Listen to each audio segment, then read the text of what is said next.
Hi everyone! Magandang umaga, tanghali, hapon at gabi sa inyong lahat. Welcome sa aking YouTube channel. Ako nga palang muli si Lermo Novales Sarmiento, ang writer at author ng aklat na to na pinamagatang Life in 3 Parts. Ang layo at misyon ng aklat na to ay para magbahagi ng salita ng Diyos ng Ebanghelyo sa buong mundo para ipahayag ang katotohanan na templo ng Espiritu Santo ang katawan ng tao at ang Espiritu Santo ang siyang nag-iisang Diyos na amang espiritual na nagsugo kay Jesus, ang siya lang dapat nating sambahin, purihin at ibigin ng higit sa lahat sapagkat templo ng Espiritu Santo ang ating katawan at ang Espiritu Santo ang nagbibigay ng buhay sa ating mga tao at hindi ang anumang mga bagay dito sa mundo. At sa araw na to, ang topic ko ay Propesya 2024. Mga kalamidad sa Amerika, parusa ng Diyos. Gusto kong ibahagi sa inyo ang katotohanan kung anong klase bansa ang Amerika. Nung unang panahon, nung World War I, ang Amerika ang pinaka-demonyong bansa na magaling manakop sa mga bawat bansa na naghahasik ng gera at ng kaguluhan dito sa mundo. At maging noong magkaroon din na sumiklab ang World War II, ang Amerika ang nanlilinlang din sa ibang nasyon para gawing pain para palabanin sa mga bansa na kanyang kinagagalitan. Honestly, ang bansang Amerika, sinakop yung ating bansa pagkatapos tayong sakupin ng mga bulaang propeta ng Romano Katoliko. Dahil yung ating bansa, sinakop yan ng mga Espanyol. Gawa ng bulaang propeta na napadpad sa ating bansa na si Ferdinand Magellan na siyang nagdala ng relihiyong Romano Katoliko.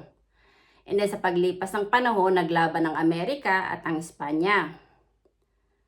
At napagkasunduan sa Paris, sa Treaty of Paris, na ang Amerika maghahari sa ating bansa kung kaya sinakop din tayo ng mga Amerikano.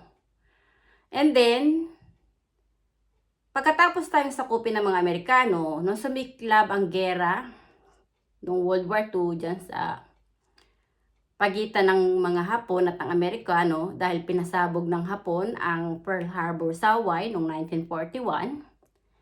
Ang ginawa ng mga Amerikano pumunta sa ating bansa at inimbitahan ng mga Hapon na pumunta sa ating bansa. At ginawang pain ng mga Amerikano ang ating bansa para palabanin sa mga Hapon. At ang ating bansa ang nadurog doon noong World War II. Honestly, ang ating bansa ay ang lupang hinirang ng Diyos, ng banal na spirito.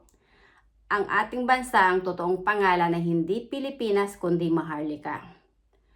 Bago pa man dumating si Ferdinand Magellan nagdala ng relihiyong Romano Katoliko, ang ating bansa ay tanyag at kilala noong unang panahon na naging sentrong pangkalakalan na pandaigdigan. At maraming mga taga-iba't ibang bansa noon ang pumupunta sa ating bansa para makipagpalit-kalakal. Dahil nga, naging tanyag ang ating bansa sa pakikipagpalit-kalakal noong unang panahon. Sinabi nga ni Jesus na suriin ang bawat spirito kung nasa panig ng Diyos. At sinabi rin ni Jesus na mag-ingat sa mga bulaang propeta sapagkat maraming gagamit ng kanyang pangalan ngunit ang puso nila ay sa halimaw. Ang Roman Catholic na relihiyon na dinala ni Ferdinand Magellan ay kulto ng demonyong si Satanas na nanlinlang sa ating mga ninuno kung kaya sinakop tayo ng mga Espanyol at namuhay ang pamumuhay ng mga tao sa ating bansa sa kadiliman. Then sinakop tayo ng Amerikano at ang Amerika magpasangga ngayon ang siyang pinakademonyong bansa na pakialamero sa politika ng bawat bansa. Ang feeling ng Amerika, siya yung pinakahari dito sa mundo at dapat lahat ng bawat bansa ay dapat lang aayon sa kanya. Pero ang katotohanan, ang Espiritu Santo lang ang nag-iisang Diyos na makapangyarihan, ang siyang hari ng mga hari. Dalang Espiritu Santo na hindi natin nakikita ng mata ang lumikha sa mundo, sa ating mundo, ay siya ring may pag-aari ng buhay nating mga tao.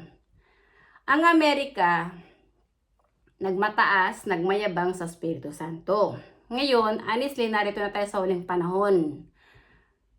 Kung iniisip nyo na ang babalik dito sa mundo ay si Jesus, hindi nyo nakikilala na si Jesus ay may ama. At ang Diyos Ama ang siyang nagsugo kay Jesus, ay ang siyang may pag-aari ng buhay nating mga tao. Ay ang siyang nananahan din dito sa mundo. Ang presensya ng Espiritu Santo ay narito na sa ating mundo dahil siya yung may pag-aari ng langit at lupa. Ang Amerika, ang pinahayag sa akin ng banal na Espiritu ng Espiritu Santo dahil ang aking katawan, templo ng Espiritu Santo. Ang Espiritu Santo ang tinataas ko na siyang Diyos na makapangyarihan na lumikha sa akin na nagbibigay ng buhay sa akin at sa buong sangkatauhan. Kailangan na ng mga tao na magsisi, tumalikod sa paggawa ng masama at magbalik loob sa Espiritu Santo kung gusto nyong maligtas ang inyong kaluluwa sa kapahamakan at huwag mapunta sa impyerno ang inyong kaluluwa. Sinabi nga ni Jesus, may kasalanan na may kapatawaran, ngunit hindi kapag nilapastangan mo ang Espiritu Santo. Ang ating katawan ay sagradong tahanan ng Espiritu Santo. Ang Amerika ang nagpapasimuno ng magkaroon ng gera dito sa mundo. Kapag may gera, maraming katawan, maraming templo ng Espiritu Santo ang nasisira at nawawasak. Maraming mga inosenteng kaluluwa ang nasasayang dahil gawa ng gera. Ang Amerika, dahil siyang pinaka-promotor sa pagkakaroon ng gera dito sa mundo, ngayon yung bansang Amerika pinarurusahan na ng Espiritu Santo. At hindi ito nakikita ng mga tao dahil maraming mga tao ay patay ang kanilang buhay espiritual at hindi nila nakikita na ang Espiritu Santo ang may hawak ng buhay nila. Dahil bingi at tulog ang diwa nila. Hindi nila naunawaan na yung mga aral at salita ni Jesus ay nagmula sa Espiritu Santo dahil yung katawan ni Jesus ay sagrado ring tahanan ng Espiritu Santo. Sinabi ni Jesus na ako ay nasa Ama at ang Ama ay nasa akin. Sinabi ni Jesus, kung kilala niyo ako, kilala niyo rin ang Ama. At ngayon nga ay nakita at kilala niyo na rin siya. Ang Espiritu Santo na nananahan sa katawan ni Jesus, na siya rin iisang Espiritu na nananahan sa aking katawan, ay ang totoong Diyos Ama na nagsugo kay Jesus. Ang Espiritu Santo ang tumawag sa akin at pumili sa akin na nagbigay ng autoridad para magpahayag ng katotohanan, magbahagi ng ebanghelyo sa buong mundo, at ipahayag kung sino yung mga bansa na masasama na silang mga kampo ng kadiliman at kung sino yung mga relihiyon dito sa mundo na lumalapastangan sa kanya. Honestly, dito sa mundo nating ginagalawan, walang relihiyon na makapagliligtas sa'yo kung hindi ka naging kaisa ni Jesus na ang sinasamba mo ay ang Espiritu ng Diyos, ang Espiritu Santo. Ang mga mananampalataya na naging kaisa ni Jesus ay yaong mga taong naglalakbay sa Espiritu at katotohanan. Hindi yung mga taong mayayabang na ang iniibig yung mga material na bagay dito sa mundo. Honestly, ang Amerika, itinataas niya ang kanyang dolyar na kanilang Diyos. Pero ang dolyar ng Amerika, wala yung power over sa Holy Spirit. Ngayon, itong bansang Amerika, honestly, kinakarma na. Binibigyan ng Holy Spirit ng mga kalamidad katulad ng mga wildfire, tornadoes, yung storm, heat, yung sobrang init.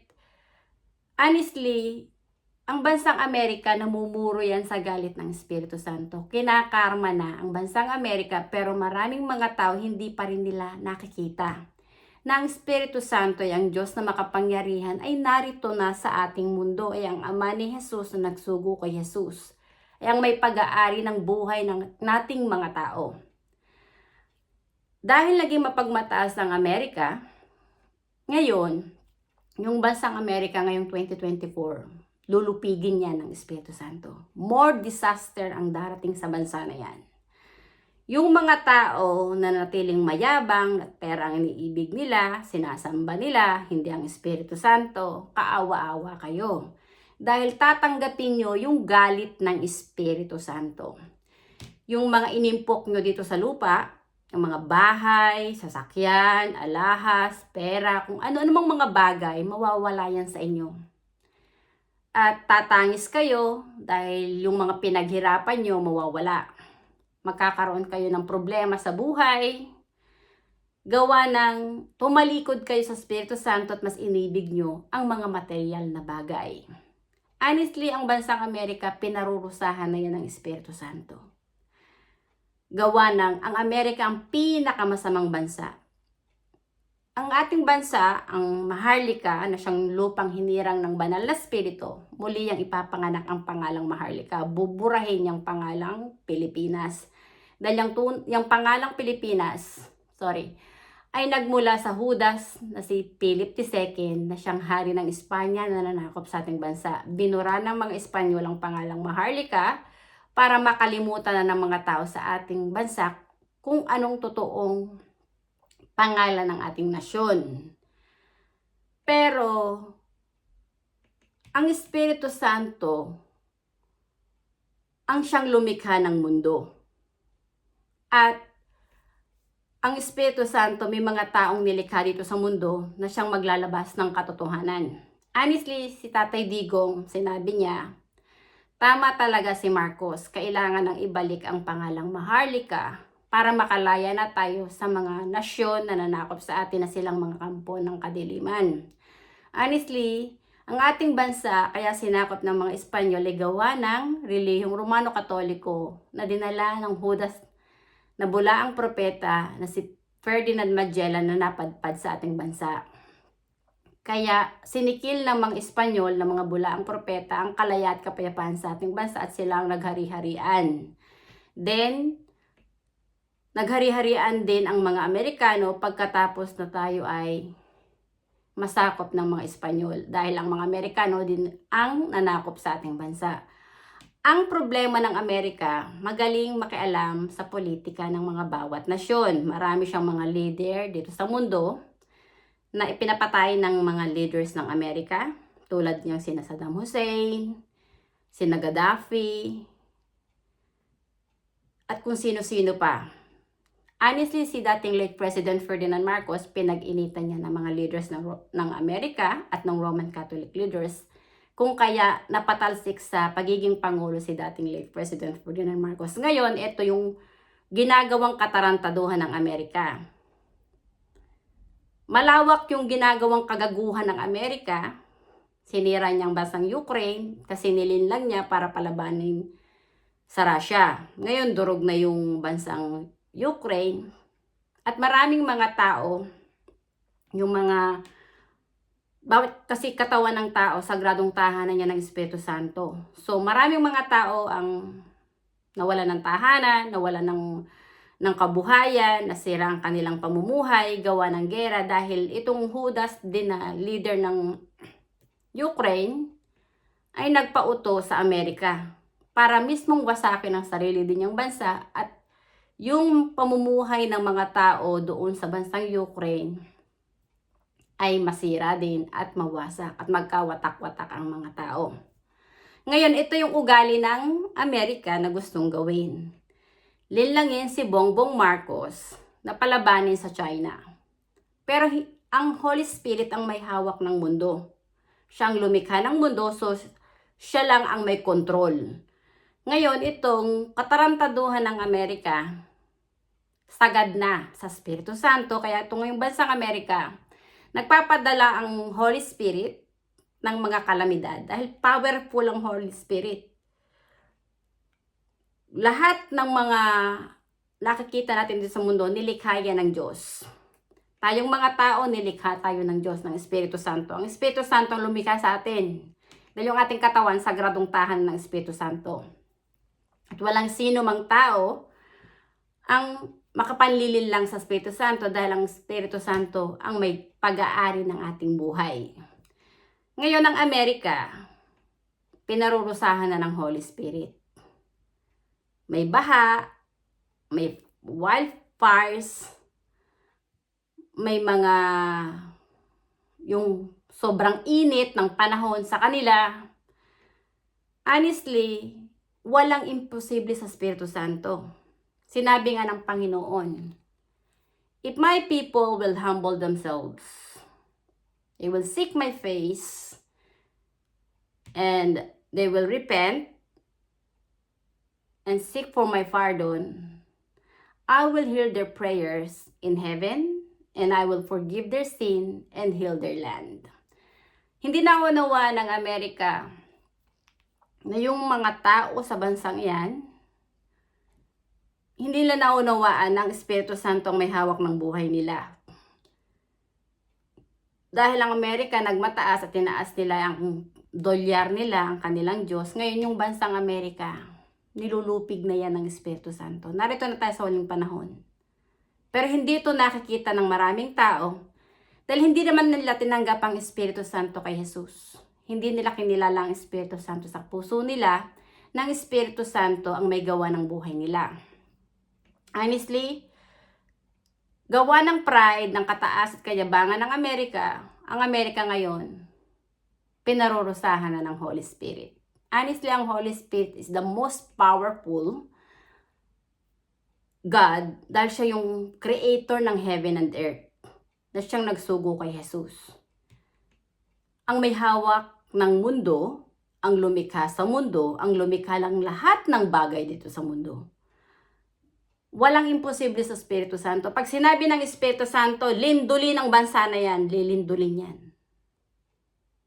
Sa salita lang ng Panginoon, nilikha ng Panginoon ng Holy Spirit ang mundo sa pamamagitan ng kanyang salita. Pag sinabi ng Holy Spirit, magkaroon ng tornado sa bansang yan, magkaroon ng baha, magkaroon ng wildfire, mangyayari yan. Ako, isang tagapagsalita lang ng Espiritu Santo dahil yung aking katawan, sagrado ring tahanan ng Espiritu Santo. Ang mission ko ay sumunod sa yapak na Jesus na ipahayag ang katotohanan ng Espiritu Santo lang ang nag-iisang Diyos na may gawa ng buhay nating mga tao. At ito'y sinabi rin ni Jesus base sa kanyang propesiya bago pa dumating ang katapusan. Sinabi ni Jesus, kapag nakikita ninyo itong mga senyalis na to, malapit na ang pagdating ng Diyos. Sinabi ni Jesus na magkakaroon daw ng gera ang mga bawat nasyon, magkakaroon ng labanan ang mga bawat kaharian, magkakaroon ng taglindol, ng mga peste, yung mga kalamidad na ganyan. Sinabi rin ni Jesus na magkakaroon ng taggutom at magiging mahirap ang pamumuhay ng tao. Pero sinabi ni Jesus, huwag mabahala dahil pasimula pa lang yan ang paghihirap. Hindi pa yan ang katapusan. Sinabi ni Jesus na mahahayag muna ang mabuting balita, ang salita ng Diyos sa buong mundo at iyon na yung katapusan. Ang Espiritu Santo na siyang lumikha sa akin, na nagbibigay ng buhay sa akin, na parati kong kasama, ang tumawag sa akin para gawin ang aklat na to para ipahayag na siya lang ang nag-iisang amang espiritual at Diyos na banal na may pag-aari ng buhay nating mga tao. At kailangan na ng mga tao na magsisi, tumalikod sa paggawa ng masama at magbalik loob sa Espiritu Santo para patawarin ng Espiritu Santo ang kasalanan ng tao at nang sa gayon, malupig ang kasalanan. Dahil ang kasalanan ay kamatayan at ang marka ng demonyo ay ang pride, na siyang pinagmamalaki ngayon din ng mga bakla at tomboy, yung pride nila. Dahil ang mga bakla at tomboy, hindi nila tinatanggap na ang katawan nila ay sagradong tahanan ng Espiritu Santo at ang Espiritu Santo ang Diyos na lumikha sa sarili nila. Naging mapagmataas din ang mga bakla at tomboy. Honestly, ang Amerika at ang mga bakla at tomboy, yung mga tao na lumalapastangan sa Espiritu Santo. Honestly, yung mga sumasamba sa ribolto, Diyos-Diyosan, Santo-Santuhan ng Romano Katoliko, mga ulupong kayong lahat na lumalapastangan sa Espiritu Santo. Hindi kayo patatawarin ng Espiritu Santo at hindi rin kayo maliligtas. Dahil nilapastangan nyo ang Espiritu Santo na siyang Diyos na may pag-ari ng buhay nyo. Hindi nyo kinilala at hindi nyo tinanggap kay Jesus ang Espiritu Santo at hindi nyo kinilala ang Espiritu Santo sa puso nyo na siyang amang espiritual ng inyong kaluluwa. Honestly, narito na tayo sa huling panahon. Ito na yung katapusan. Ang Espiritu Santo lang ang nag-iisang Diyos na may pag-aari ng buhay nating mga tao, yang siyang hari ng mga hari. Si Jesus ay Mesiya ng Espiritu Santo. Sinabi ni Jesus na ako ay nasa Ama at ang Ama ay nasa akin. Dahil yung katawan ni Jesus, sagradong tahanan yun ng Espiritu Santo. Ang Espiritu Santo nagsasalita, hindi si Jesus. Sinabi ni Jesus na ang aking mga salita hindi nagmula sa akin, kundi sa Amang nasa akin. Ako, hindi ako nagsasalita patungkol sa sarili ko. Nagsasalita ako patungkol sa Espiritu Santo na siyang aking sinasamba, na aking Amang espiritual, na siyang Diyos na lumikha sa akin. Ang misyon ko ay magpahayag din ng Ebanghelyo sa buong mundo. Sundin ang kautusan ng Espiritu Santo katulad ni Jesus, na ipahayag ang katotohanan na templo ng Espiritu Santo ang katawan ng tao, at ang Espiritu Santo lang ang dapat kilalanin ng tao na Amang espiritual na siyang Holy Father, hindi yung mga leaders ng Roman Catholic. Nasasaad nga sa banal na kasulatan, sinabi ng Panginoon, huwag niyong tatawagin ang sino mang tao dito sa lupa na Ama, sapagkat iisa lang ang Ama at iyon ay ang Amang nasa langit. Honestly, ang mga pare, hindi mo yan dapat tawaging Amang espiritual. Dahil ang mga pare ay tao lang at ang mga pare ay walang kakayahan na lumikha ng sarili nilang katawan at kaluluwa, kundi tanging ang Espiritu Santo lang ang dapat nating kilalanin na ating Amang espiritual. Dahil ang Espiritu Santo ang Ama ng ating kaluluwa at hindi ang mga pari na siyang mga bulaang propeta ng lilinlang sa mga tao para lapastanganin ang Espiritu Santo at iduluhin ng mga pari. Honestly, ang mga pari ay mga bulaang propeta. Honestly, nagpapakot, nagpapatay kay Jesus ay mga pari din. Dahil ang mga pari, honestly, ay hindi nila kinikilala ang Espiritu Santo, ang Diyos na may pag-aari ng kanilang katawan at kaluluwa.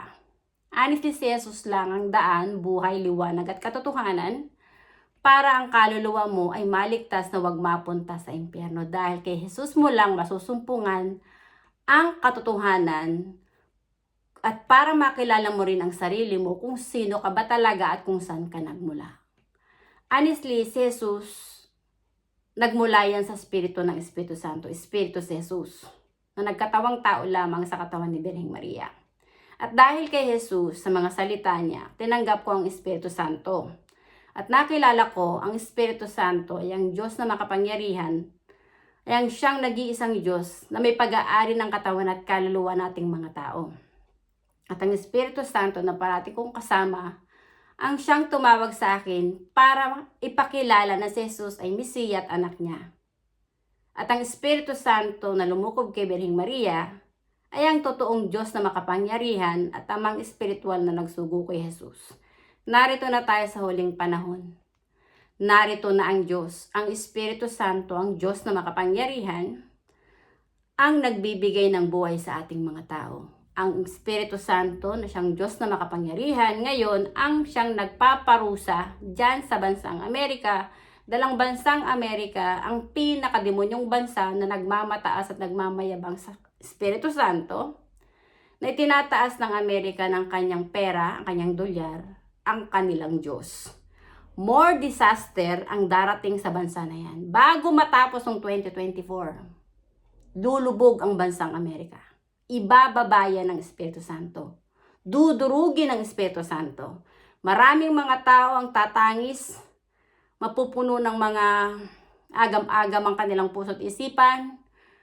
Hahanapin nila ang totoong kasiyahan, kalay at kapayapaan, pero hindi nila yun makakamtan. Unless nagrepent sila, nagsisi at nagbalik loob sa Espiritu Santo.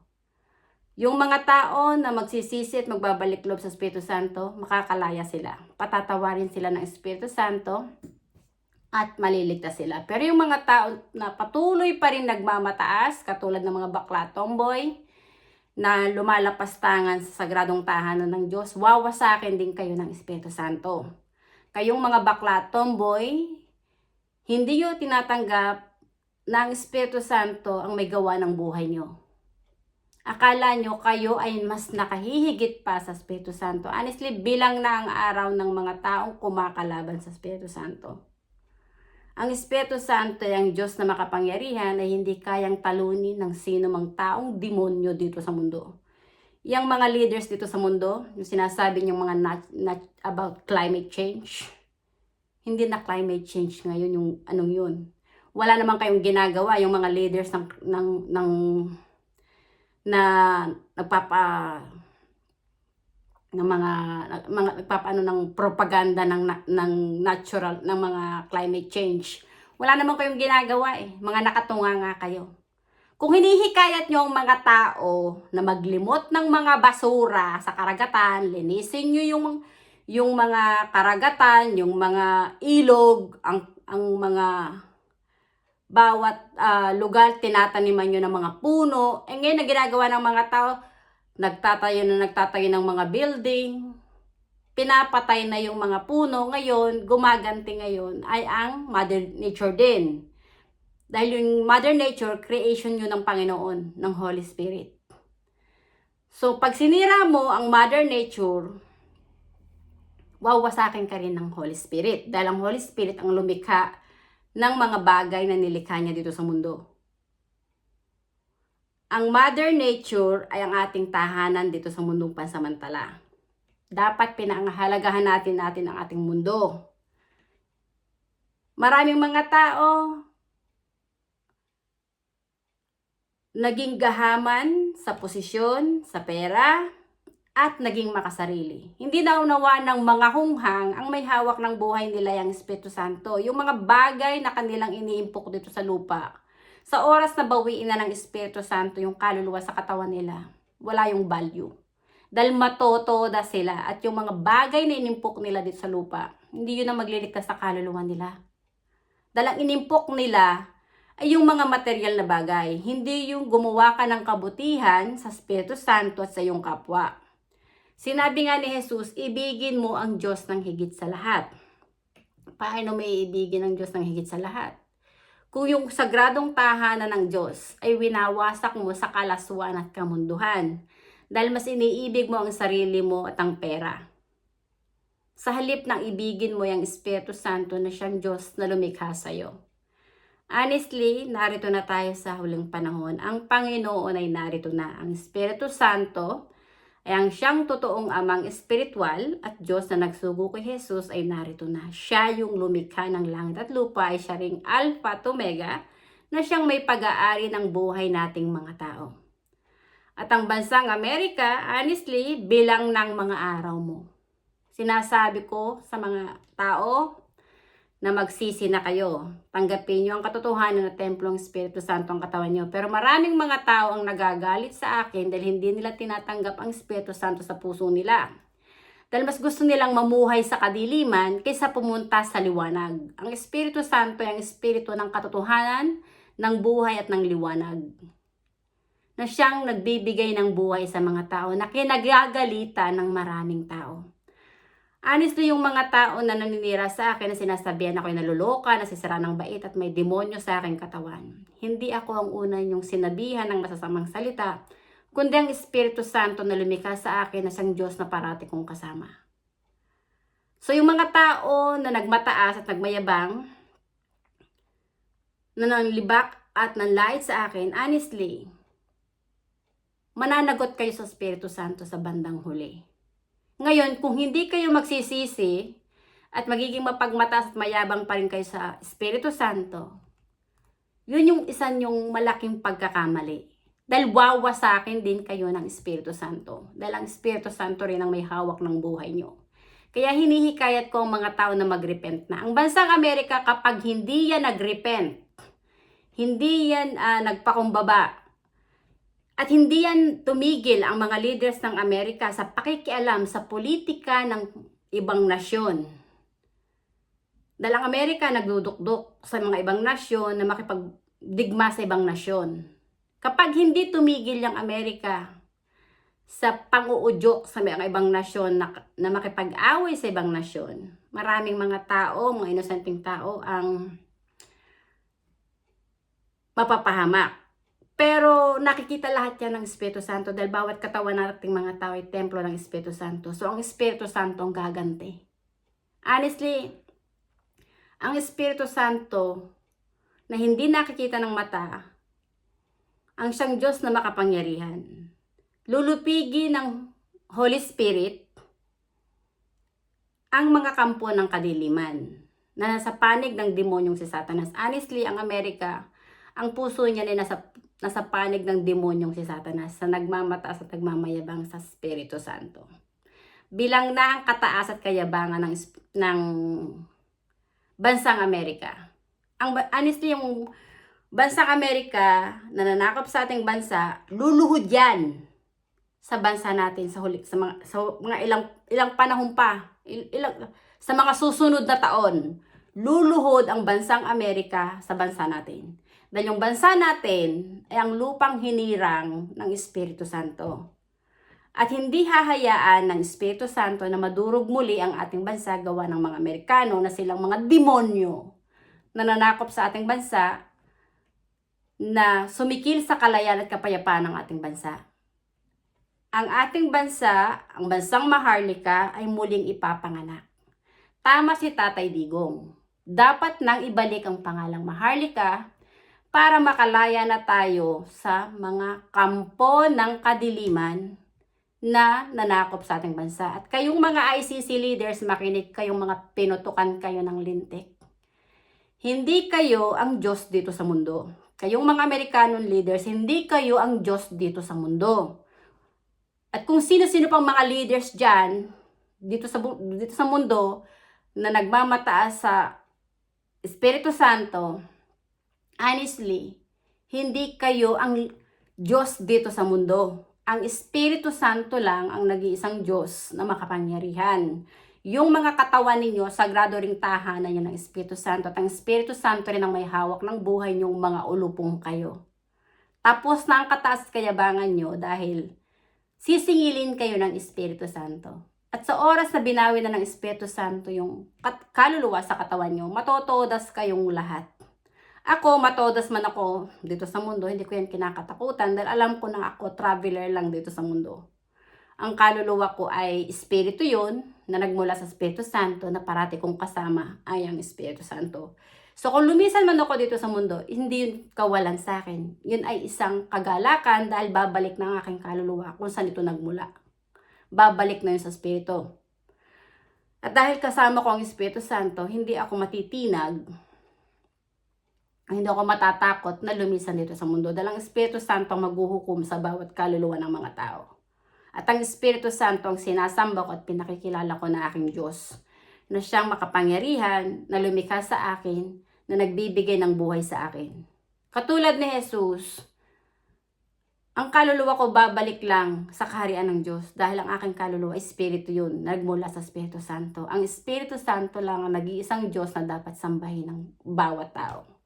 Ito yung Mesiya, ang salita ng Diyos, ang ebanghelyo ng Diyos. Si Jesus ay Mesiya ng Espiritu Santo.